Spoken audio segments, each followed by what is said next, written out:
To our amazing viewers at Breakup Cheater, welcome and thank you for joining us. Your presence is what makes these stories meaningful to share. Each story is not just about heartbreak but about resilience, betrayal, and the strength to reclaim one's life.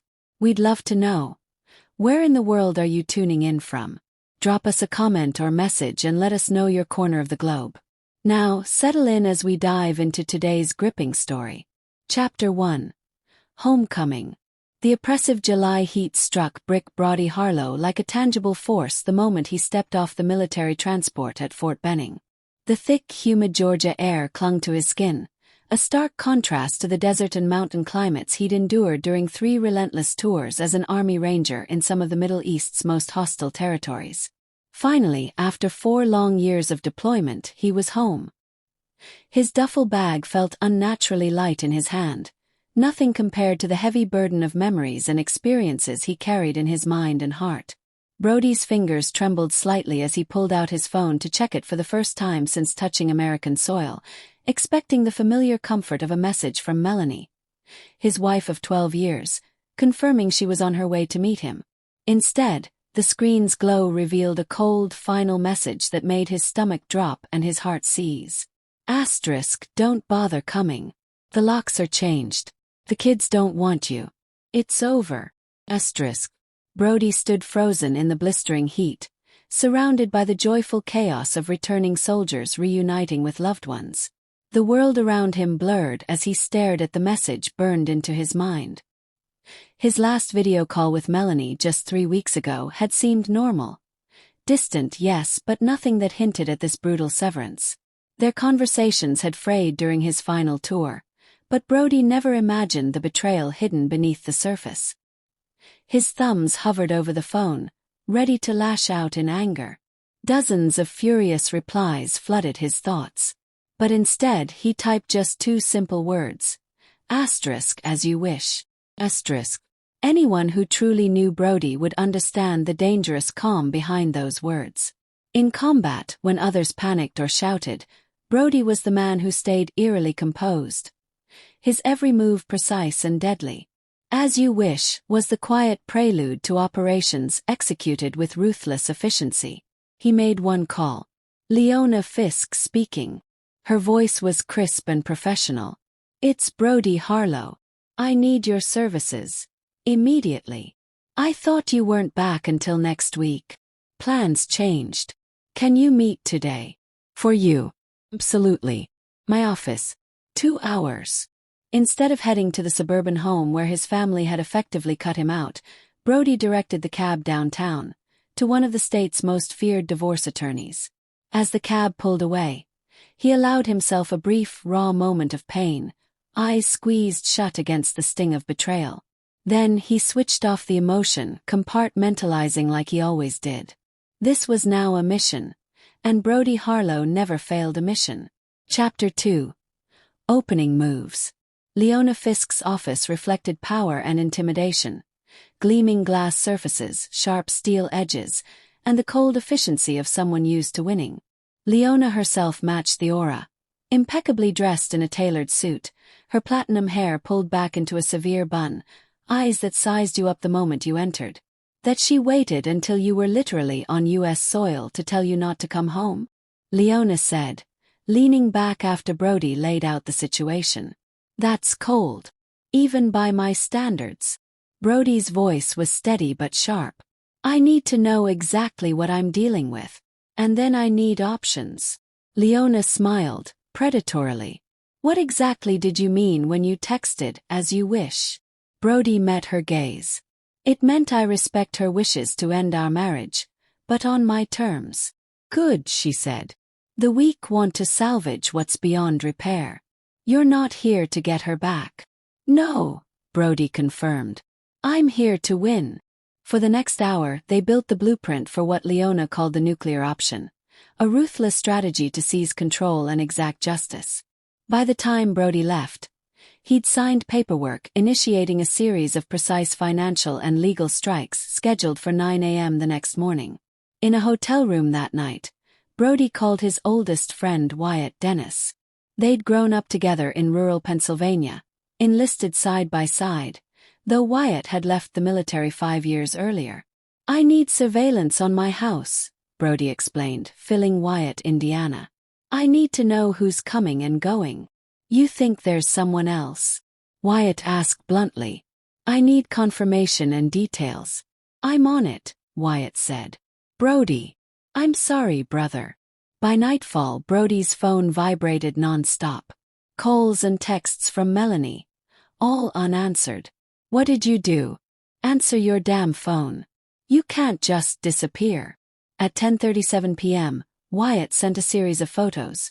A midnight blue Audi parked in Brody's driveway, a tall man with expensive hair stepping out, greeted warmly by Melanie. The last image showed them embracing, not the tentative greeting of a new affair, but the easy intimacy of an established couple. Preston Hayes. Wyatt's message. "Real estate developer. Been in your house 6 times in 2 weeks. Kids know him." Brody set his phone down, the picture clear. While he was risking his life abroad, his family had been quietly replaced. He slept deeply that night, the kind of sleep born from purpose and clarity. At 9:17 a.m. the next day, his phone buzzed again. This time it was not Melanie but her lawyer, Rutherford. Furious, shrill, and accusatory. "You have no legal right to touch her trust fund. This is extortion. Stop this immediately." Brody ended the call, turned to the window, and allowed himself a thin, cold smile. Phase 1 was complete. Chapter 3, The Soldier's Shadow. Brody's journey from a rural Pennsylvania farm boy to an elite Army Ranger was forged through discipline and strategic brilliance. The youngest of 4 brothers, raised by a widowed father, Brody quickly learned survival required brains over brawn. While his siblings relied on strength, Brody's mind honed patience and precision. He met Melanie Stanford during his first leave after Ranger School. She was a brilliant, ambitious law student from a wealthy New England family. Their attraction was immediate, consuming. Within 6 months they were married, despite her family's reservations about her military husband. Their early years were good. Trevor was born while Brody worked stateside as a tactical instructor, and Melanie built her law career. But after Amelia's birth, the deployments grew longer and more dangerous. Each return widened the emotional gulf between them.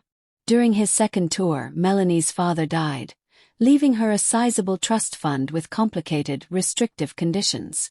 One clause prevented Brody from accessing it without Melanie's permission. Another froze funds if they divorced until she remarried or reached age 55.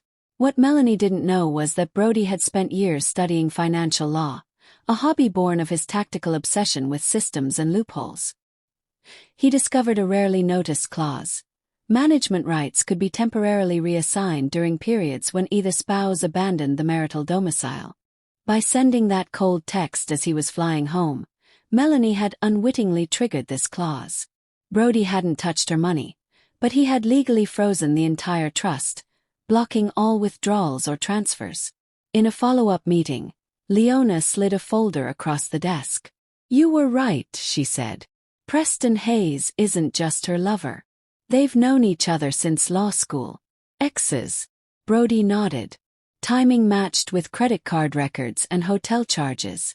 They reconnected 18 months ago, just after his last deployment started.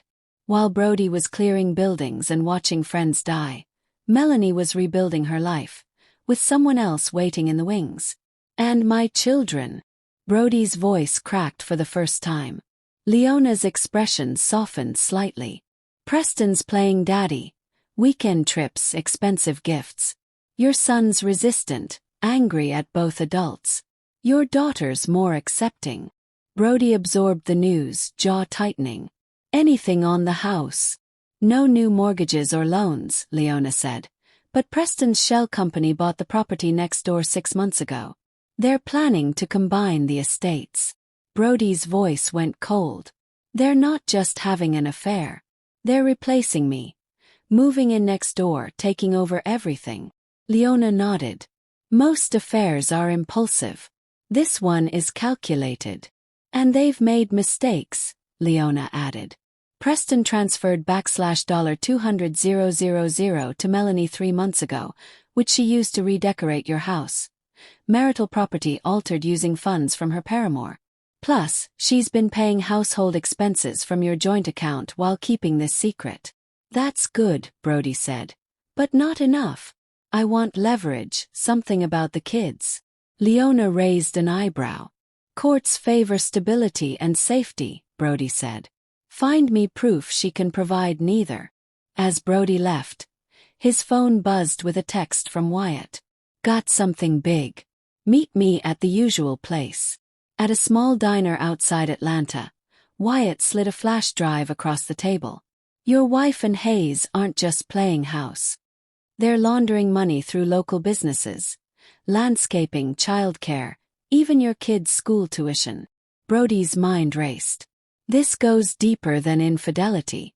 This is criminal. Chapter 4. Undercover alliances. The next days became a whirlwind. Brody's team of trusted friends and investigators began digging. Wyatt's contacts, former military intelligence and cybersecurity pros, combed financial records, phone logs, and social media. Leona coordinated legal filings, freezing accounts and securing emergency custody motions. Brody handled press leaks through a trusted insider, shaping public opinion while maintaining his own silence. The facade Melanie projected to her social circle began to crack. Friends distanced themselves. The school called with concerns about the children's behavior. Preston's corporate identity came under legal scrutiny. Brody worked in the shadows, balancing his rising fury with the patience of a seasoned operator. He found brief solace in a late-night call from Trevor, his oldest son. Dad, Trevor's voice trembled. I'm scared. Different now. She yells a lot. Preston doesn't want me around sometimes. Brody swallowed the lump in his throat. I'm coming home for you. I promise. That night, Brody lay awake in his hotel room, staring at the ceiling, mind running tactical simulations. Not of enemy combatants, but of the war for his family, his home, and his very identity. You always had choices, Melanie. Brody's voice was steady but carried the weight of years of disappointment. Every time you re-enlisted, every special assignment you took, those were decisions you made. You chose the Rangers over us every single time. You chose Preston Hayes long before my last deployment. Melanie's composure cracked for the first time. Her calm facade wavered, eyes flickering with a mix of guilt and defiance. Brody pressed on, his voice sharper. 14 months ago, to be precise. That's when you commissioned architectural plans to connect our property with his. You made that choice before I even came home. Rutherford cleared his throat, shifting uncomfortably in his chair. Perhaps we should focus on the more immediate matter. The trust fund. Brody nodded, cutting through the tension. I'll unfreeze the trust. But on 2 conditions. Melanie's relief was immediate, almost palpable. She let out a breath she hadn't realized she was holding, only for it to be short-lived. First, Brody said, the children stay in Atlanta through the end of the school year. Standard joint custody. No international relocations without court approval. Rutherford gave a slight nod. That's reasonable. Brody's gaze hardened as he continued. Second, Melanie, I want the truth. Not about your affair. About what you told the kids. Melanie's jaw tightened visibly, her voice cold. I don't know what you're talking about. Brody didn't flinch. You told them I abandoned them. That I didn't want to see them. She snapped back. I was protecting them from being hurt. You lied to them, Brody said quietly but firmly. Trevor never said he didn't want to see me. Neither did Amelia. That was your manipulation. A heavy silence filled the room. Even Rutherford looked troubled. I want you to correct the record, Melanie. Tell them the truth. Only then will we discuss unfreezing the trust. Melanie's eyes narrowed, challenge sparking. And if I refuse? Brody slid a document across the table, the signed agreement from her father. Then this goes to the trust administrators. Your father made promises to me. Promises that override your prenuptial protections. Melanie's face went pale as she read the pages. Dad would never. Your father respected service and sacrifice, Brody said coldly. But he also knew you inherited his ruthless streak. This was his insurance against this exact scenario. After a tense 30 seconds, Melanie's nod was sharp. Fine. I'll tell them the truth. But this doesn't change anything. I'm still divorcing you. Brody's response was cool, unyielding. I wouldn't have it any other way. That evening, Brody's phone buzzed with a message from Trevor. Mom told us what really happened. Why didn't you call us yourself? Brody replied. I needed to be sure I could be part of your lives before making promises. Then, are you back for good now? Yes. No more deployments. Another pause. Amelia's mad at Mom. She's crying in her room. Brody's chest tightened. Tell her I'll see you both this weekend. My place. You have a place. I will by Saturday. The next phase was accelerating faster than Brody expected. He needed a stable home, but first, he had to neutralize Preston Hayes. Harris Bentley's deeper investigation revealed troubling patterns. Hayes's business model was a sophisticated form of real estate fraud, purchasing properties through shell companies, artificially inflating their values with cosmetic renovations and manipulated appraisals, then selling to investment groups, often including his romantic partners or their family trusts. It's not technically illegal if investors know exactly what they're getting, Harris explained. But Hayes deliberately hides critical information. 3 of his former partners lost millions before they understood the scheme. And Melanie? Brody asked. She's already invested $1.2 to $2 million from her trust in his newest project, the one in Costa Rica. The property exists, but permits, infrastructure, and projected values. All smoke and mirrors. Brody absorbed the news grimly. So your plan is to get her and her money into Costa Rica, where U.S. financial laws don't apply. Exactly. Once she's there, isolated and dependent, Hayes controls her. For the first time, Brody felt a flicker of concern for Melanie. Despite the betrayal, she was still the mother of his children. Perhaps she was being manipulated by someone equally ruthless. I need court-proof evidence. And fast, Brody said. Harris nodded. What's your plan? To give Hayes exactly what he wants, or at least what he thinks he wants. Chapter 6. The Unraveling. Preston Hayes was a man who thrived on calculated risks and reading people's weaknesses. So when Brody Harlow, the inconvenient husband meant to be quietly divorced, requested a private meeting at Hayes's downtown office, curiosity outweighed caution. Mr. Harlow, Hayes greeted with polished professionalism, standing behind his imposing desk. This is unexpected. Brody took in the man who had been sleeping with his wife. Tall, athletic, with practiced charm masking softer edges. I thought it was time we spoke directly. Man to man.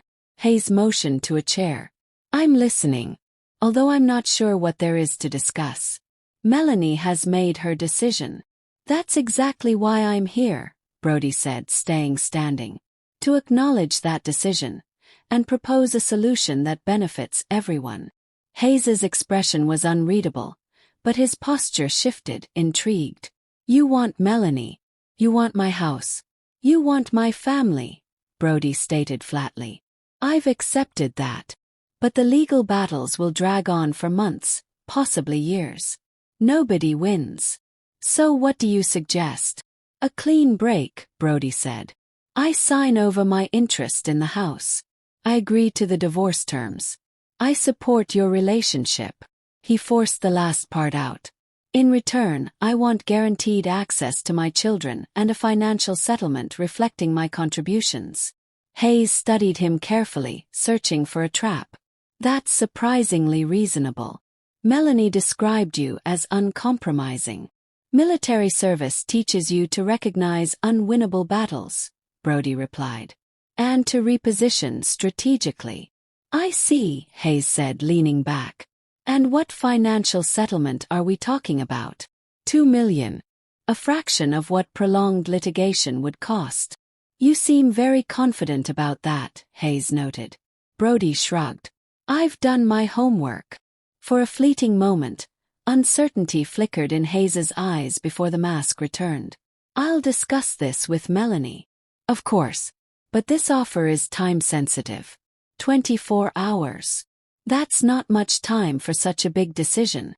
I thought you were a man who valued moving quickly. After Brody left, Hayes called Melanie. He's desperate. This is perfect. We can wrap everything up cleanly and be in Costa Rica before winter. Melanie's voice was skeptical. It seems too easy. Brody's a soldier, not a businessman. He's out of his depth. You don't know him like I do. He's playing an angle. Even if he is, what can he do? The trust is unfrozen. The house sale's moving. Everything's in motion. What about the children? We'll honor custody until we leave.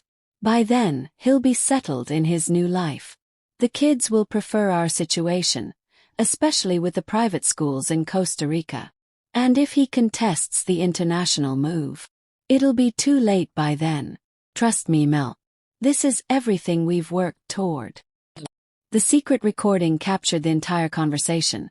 The conspiracy to violate custody, the manipulation, the clear intent to defraud through the Costa Rica project. Exactly what Brody needed.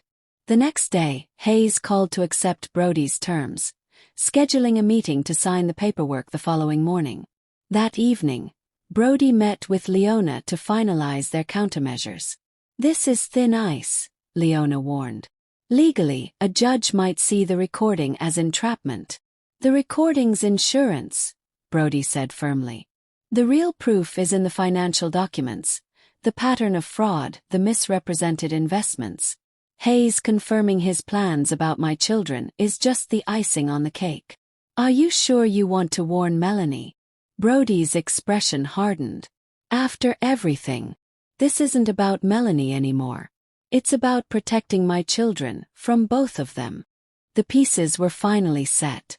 Phase 3 of the plan was scheduled to begin at exactly 9 a.m. the next day, the precise moment Hayes believed he had sealed his victory. But as the city quieted for the night, a different kind of reckoning was underway. Brody sat in his hotel room when a sudden knock came at the door. Standing in the dim hallway was Amelia, his daughter. Her face was streaked with tears, her expression fierce but vulnerable. "Mom doesn't know I'm here," she blurted out breathlessly. "Trevor, please help me sneak out." Brody's heart pounded wildly as he stepped aside and ushered her inside. "Amelia, you can't just. Why didn't you fight for us?" she demanded, voice trembling with a mix of anger and hurt. "You just disappeared after you got back. You didn't even try to see us." Brody's throat tightened. "I was told you didn't want to see me," he said softly, trying to soothe her. "And you believed that?" she asked, eyes sharp and accusatory. "After everything," she whispered, voice breaking. "I wrote to you every week, sent emails whenever I could. I waited hoping you'd come home. But you never did." Brody knelt down, finally seeing the full extent of how much she had grown during his absence. The years apart weighed heavily between them, but he forced himself to meet her gaze. "I'm fighting for you now, Amelia. Promise you that. Your mom's selling the house. We're moving away." "No," she said firmly, shaking her head. "You're not. Not unless I want to." Amelia studied his face, searching for truth in his words. "Preston says you can't stop it," she said quietly. "Says you signed the papers." Brody's expression darkened, and he chose his words carefully. "Preston doesn't know what's coming. Sometimes people aren't who they pretend to be. And sometimes the truth has to come out before more people get hurt." Amelia's eyes widened. "Are you going to hurt Preston?" Brody's voice was steady but cold. "Not physically. But yes, I'm going to stop him from taking what's mine, including my family." She nodded slowly, relief mingling with bitterness. "Good. I hate him. He acts nice when Mom's around, but when she's not, he's different. Brody's blood ran cold. Different how? He talks to us like we're stupid, Amelia said bitterly. Tells Trevor he needs to man up and stop missing you. Told me to adjust to reality. Because you never really cared about us anyway. Her voice dropped lower. Last week, he grabbed Trevor's arm when he argued with him. Left marks. The cold rage Brody had been barely controlling suddenly crystallized into something fierce and lethal. When did this happen? He demanded. Thursday.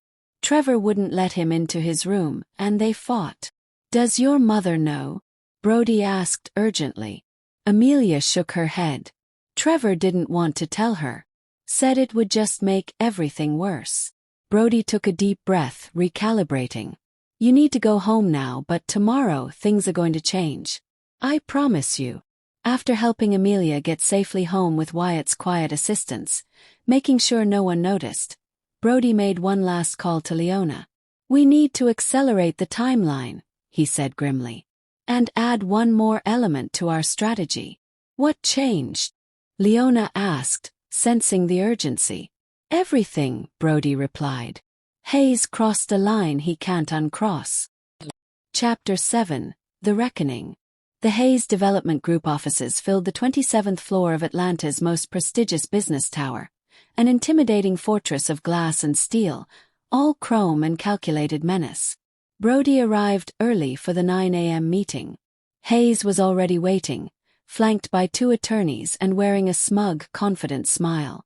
Mr. Harlow, Hayes greeted him with a false warmth, extending a hand. I appreciate your pragmatism in this matter. Brody ignored the gesture. Where's Melanie? She should be here. Hayes's smile tightened. Melanie trusted me to handle the financial aspects. She'll join us for the final signatures. That won't work, Brody said calmly. I need all parties present before we proceed. One of Hayes's attorneys, a younger man who looked uneasy, shifted in his seat. Mr. Hayes assured us Mrs. Harlow had approved these terms. Did she approve them in writing? Brody asked sharply. I have her power of attorney for business matters, Hayes said smoothly. This isn't a business matter, Brody replied evenly. It's a divorce settlement affecting my children. Either Melanie attends, or we reconvene when she's available. Hayes's jaw tightened briefly before he forced another smile. Of course. Let me call her. As Hayes stepped away, the conference room door opened again. Leona entered briskly, followed by a stern-looking man in a conservative suit. Mr. Harlow, apologies for the delay, Leona said. Agent Donovan was held up in traffic. Agent Hayes snapped his head up from his phone. The man introduced himself, placing FBI credentials on the table. Franklin Donovan, FBI Financial Crimes Division. I'm here as an observer only. Hayes's attorneys exchanged alarmed glances. What is this? Hayes demanded, returning to the table. Insurance, Brody said flatly. Is Melanie coming? Hayes asked. In 20 minutes, Brody replied. That gives us just enough time to review some additional documents I've brought. Leona passed out folders filled with materials documenting a pattern of securities fraud, wire fraud, and conspiracy spanning 7 years across 3 states. Hayes laughed, but it was hollow, brittle. This is absurd. A transparent attempt at extortion. No extortion, Brody said calmly. Just facts. You defrauded previous romantic partners through manipulated real estate investments.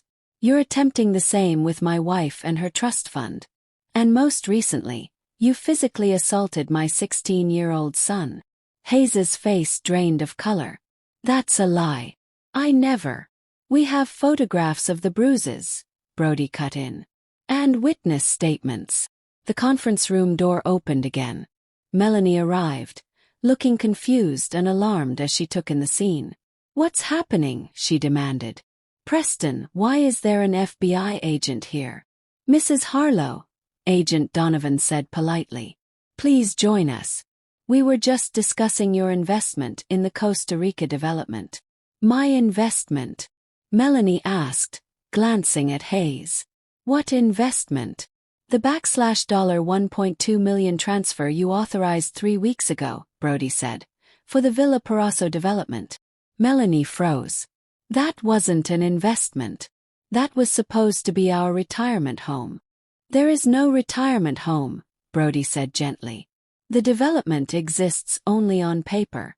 The property you think you purchased is an undeveloped parcel worth less than $100,000. That's not possible, Melanie whispered. Preston showed me plans, photos, renderings, stock images. Leona slid additional documents across the table. Here are the actual property records, permits, or lack thereof, and bank transfers showing where your money really went. Melanie sank into a chair, staring numbly at the evidence. Preston, tell me this isn't true, she begged. Hayes's confident mask shattered. Melanie, this is a misunderstanding. The development is in the early stages. It doesn't exist, Agent Donovan stated flatly. We've been investigating Mr. Hayes for 18 months. Your husband's evidence has simply accelerated our timeline. Melanie's head snapped up. You knew about this? She asked Brody. I suspected something was wrong when I saw the Costa Rica plans, Brody said quietly. The investigation confirmed it. So this whole meeting was a trap. Hayes spat, furious. Your husband set us both up. No, Brody corrected firmly. Just you. Melanie is as much a victim of your fraud as the others. Hayes's attorneys began gathering their things, murmuring about consulting their firm partners. And what about Trevor? Melanie asked softly. What did you mean about assault? Brody slid a photo across the table, Trevor's arm marked with clear finger bruises from a recent struggle. Melanie's eyes widened in horror. You hurt my son. He was being disrespectful, Hayes protested weakly. I barely grabbed him. The slap echoed sharply across the conference room as Melanie's palm struck Hayes's face. You lying bastard. You promised me you would never. Mrs. Harlow, Agent Donovan interrupted. I suggest we continue this discussion at our office. We'll need formal statements from you and your son. What followed was a blur. Hayes was escorted out by 2 additional FBI agents waiting outside. Melanie, shell-shocked, agreed to cooperate fully. When the room finally cleared, only Brody, Leona, and Melanie remained. Why? Melanie asked quietly, looking at Brody. After what I did to you, why would you protect me from him? Brody met her gaze steadily. I didn't do it for you, he said simply. I did it for them. Trevor and Amelia had already endured more than any children should. The weight of their fractured family, the betrayal, and the upheaval hung heavily in the air between them. Melanie nodded slowly, tears shimmering in her eyes as the gravity of the moment settled over her. What happens now? She whispered, her voice barely steady. Brody rose from his seat, the determination in his posture unmistakable. Now, he said firmly, you tell the children the whole truth. No more secrets, no more half-truths. They deserve that much. He glanced at Melanie, then at the children waiting nearby. Once that's done, we'll talk about what comes next. As Brody moved toward the door, Leona, who had been silently watching the scene unfold, called out softly after him. Did you ever love me? Or was I just a piece in some bigger plan? Brody paused, his hand on the doorframe. His voice was calm but resolute. I loved you enough to let you go when I thought that was what you wanted. And I loved you enough to stop you when I realized you were being drawn into something dangerous. Melanie's voice came quietly from the living room, tinged with pain. But not enough to forgive me. No, Brody admitted. Not enough for that. Chapter 8. Aftermath. 3 weeks had passed, but the consequences of betrayal and deceit rippled far beyond those few days. The legal landscape had shifted dramatically. Preston Hayes was now facing multiple federal charges: fraud, embezzlement, conspiracy. His assets were frozen, the public scandal devastating his once stellar reputation. The FBI investigation had broadened, uncovering at least 6 additional victims in 3 different states, each with stories eerily similar to Melanie's. Melanie had moved out of the sprawling family home, retreating to a modest apartment nearby. The grand house stood empty now, its silence a stark contrast to the chaos that had once filled its halls. Through swift and aggressive legal action, most of the trust fund had been salvaged, though the Costa Rican property scheme had crumbled entirely. Brody, meanwhile, had quietly rebuilt a life for himself and the children. He purchased a comfortable 4-bedroom house just 15 minutes from their school, a place designed to be a true home, safe and stable. He accepted a position as a security consultant for a major corporation, a role that allowed him to use his military skills while providing the steady income and presence his family needed. The custody arrangements had been settled amicably, avoiding the strain of a courtroom battle. The children would spend equal time with both parents, holidays divided fairly. Trevor had already staked his claim on the largest bedroom in Brody's new house, declaring it mostly mine. Amelia, meanwhile, was still navigating the complicated emotions that came with divided loyalties, torn between the fractured pieces of her parents. On a crisp fall Saturday afternoon, Brody sat on the back deck, a watchful eye on Trevor as he practiced lacrosse moves in the yard. Amelia was inside, ostensibly reading, but her presence near the open window was no secret. Both father and son shared a quiet understanding that she was listening. "Mom says she's sorry," Trevor said suddenly, lowering his lacrosse stick. "Like 100 times a day. It's starting to get annoying." Brody chose his words with care. "She has a lot to be sorry for. Do you think you'll ever forgive her?" Trevor asked, his voice hesitant. Brody thought for a long moment. "Forgiveness isn't simple, Trevor. I can work with her as your mother, for you both, but forgiving what she did to our marriage, that's harder. Maybe impossible." "That sounds harsh," Trevor said, twisting the lacrosse stick between his hands. "Maybe," Brody agreed. "But some things can't be undone." Trevor considered this, twirling the stick thoughtfully. "She said she got caught up in Preston's lifestyle, the money, the connections. She said it made her feel important again." Brody nodded slowly, genuinely curious. "Did she feel unimportant with me?" Trevor shrugged. "She said when you were deployed she felt like she was just waiting all the time. And that scared her." "That's not a justification," Brody said softly. "But it's an explanation. Fear makes people do desperate things. I've seen it too many times in combat zones." "What about Preston?" Trevor asked after a pause. "Do you feel bad about what happened to him?" "No," Brody answered honestly. "He hurt you. He tried to steal our family. He deserves what's coming. Mom says he might go to prison for a long time." "That's usually what happens with fraud and assault," Brody said matter-of-factly. Trevor was quiet, then said something that struck Brody like a punch in the chest. "I wanted to tell you about the arm thing, but I thought you wouldn't care anymore." "Trevor," Brody said firmly, turning toward him. "Look at me. There is nothing in this world that would ever make me not care about you or Amelia. I will always protect you, always fight for you. Do you understand?" Trevor blinked rapidly, his young face serious. "Yeah, I get it now." From inside, Amelia's voice drifted through the window. "Dad, Mom's here." Melanie stepped awkwardly into the living room. Gone was the polished corporate attorney. Instead, she wore jeans and a sweater with minimal makeup. She looked more like the woman Brody had fallen in love with years ago. Simpler, more genuine. "I need to speak with your father alone," she told the children gently. "Why don't you get your things for the weekend?" Once alone, Melanie looked around Brody's house. The warm, comfortable atmosphere was a stark contrast to the cold, impersonal space she'd left behind. "You've done well here," she said quietly. Brody nodded. "The kids seem comfortable." "They're happier than they've been in months," Melanie admitted. "Trevor's grades are improving. Amelia is actually talking to me again." She hesitated, then looked directly at him. "I owe you a real apology. Not the legal kind, but a heartfelt one." Brody shook his head. You don't owe me anything. Yes, I do, Melanie said, her voice cracking. I let my fears and insecurities drive me into the arms of a predator.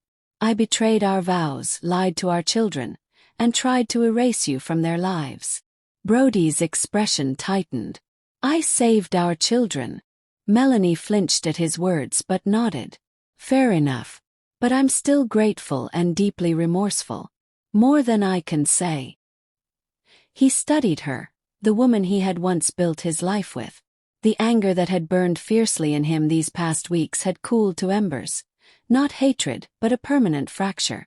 I accept your apology, he said finally. For the children's sake, we'll build a workable co-parenting relationship. That's all it can be. I understand, Melanie whispered. I didn't come here expecting reconciliation. I just needed you to know. I recognize what I threw away, and I'll regret it for the rest of my life. Before Brody could respond, the children returned, bags in hand. The moment passed. The confession made, the apology accepted, but forgiveness still out of reach. Later that night, after dinner and board games, the children were asleep in their new rooms. Brody sat alone on the deck, a glass of whiskey in hand, staring up at the stars, the same stars he had gazed upon from desert encampments years ago. His phone buzzed with a message from Wyatt. How'd it go with Melanie? Brody typed back. Asterisk apologies, regrets, the usual. And you're still holding the line. Some betrayals can't be undone, asterisk. The phone rang almost immediately. Wyatt's voice came through, warm but knowing. You know, Wyatt said, forgiveness isn't just for her. It's for you too. I don't need forgiveness, Brody replied. I need clarity. And now I have it. Clarity, huh? Is that why you're sitting alone drinking whiskey at midnight? Brody smiled despite himself. I'm celebrating a victory. The mission's complete.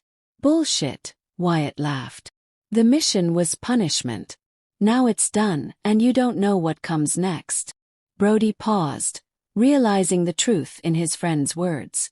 The cold purpose that had driven him since that first text from Melanie had been fulfilled. Preston Hayes was facing justice. The financial lies had been exposed.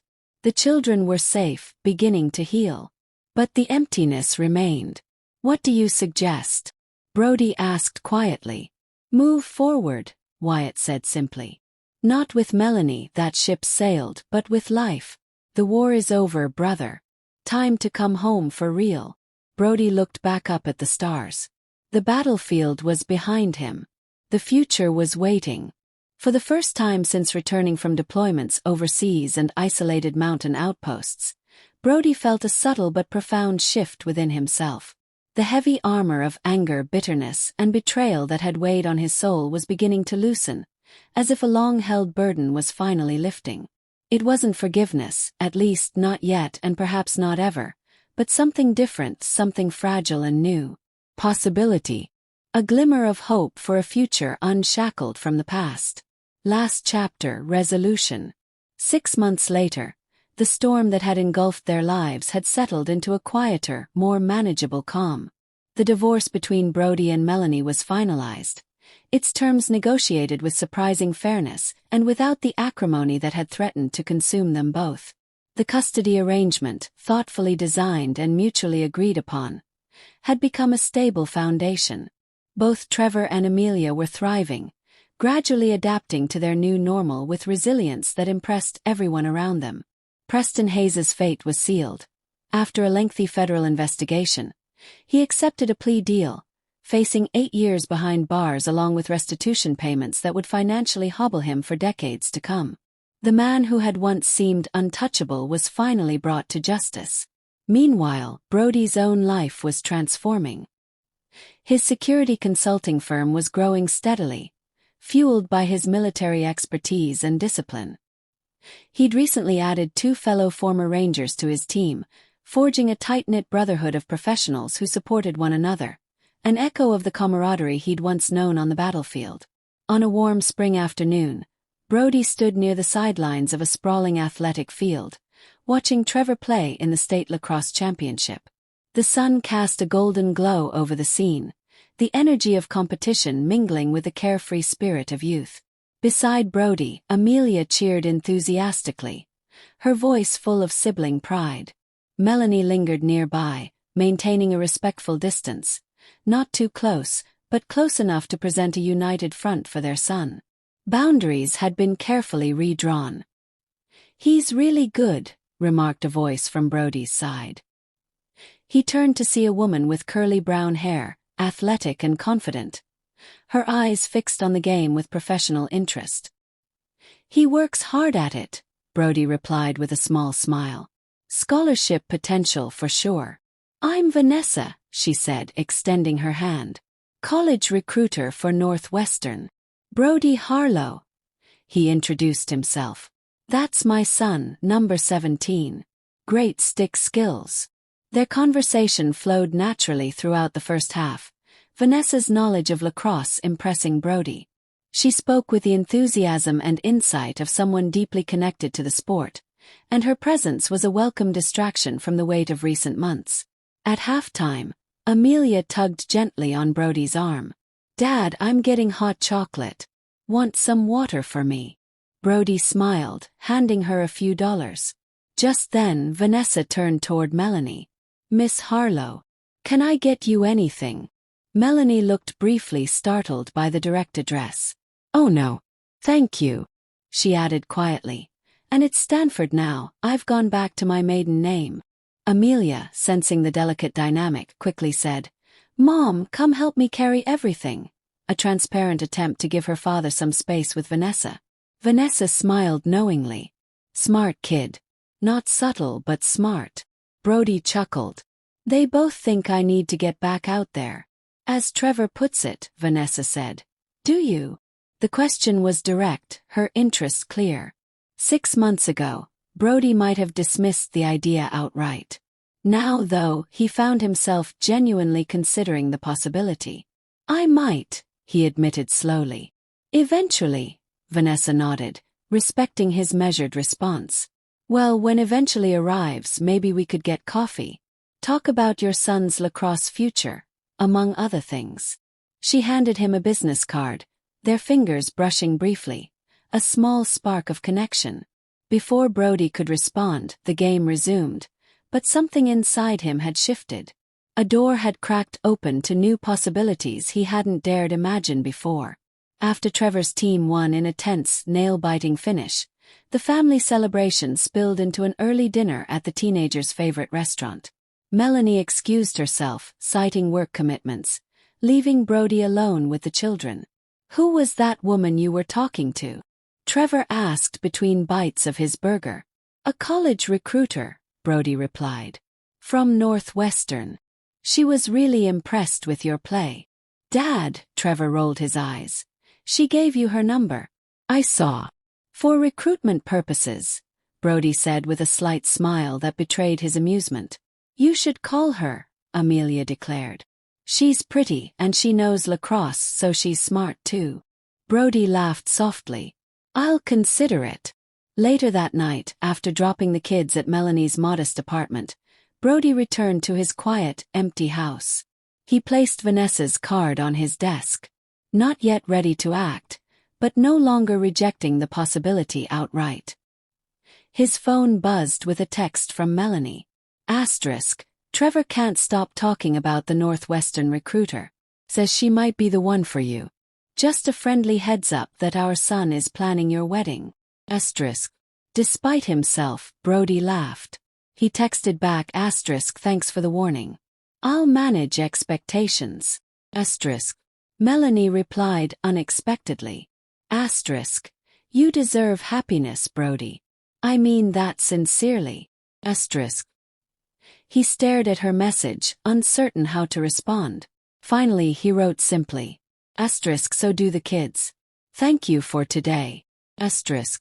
It wasn't forgiveness, nor was it reconciliation. But it was acknowledgement. They had moved beyond the battlefield of their past conflicts, stepping into a new chapter. Separate paths, but eternally connected through the children they both loved deeply. The following morning, Brody woke early for his weekend run. As he laced his shoes, he glanced at Vanessa's business card still sitting on his desk. After a moment's thought, he picked it up and tucked it carefully into his wallet. The war was over. He had protected what mattered most. He had stayed true to his principles, never yielding, never forgiving the betrayals that had cut deep, but also refusing to let bitterness consume him. Stepping outside into the cool dawn light, Brody reflected on the text message that had ignited the chain of events months ago. Don't bother coming. The locks are changed. The kids don't want you. It's over. His calm reply had been simple and resolute. As you wish. Not surrender. Not giving up. But a quiet declaration from a man who understood that sometimes the most powerful response was to accept the challenge on his own terms and move forward with dignity. The battle had been fought, decisively won. And now, for the first time in years, Brody Harlow was truly home. This is where our story comes to an end. Share your thoughts in the comments below. Thanks for your time. If you enjoyed this story, please subscribe to the channel and click on the video on the screen. I'll see you next time.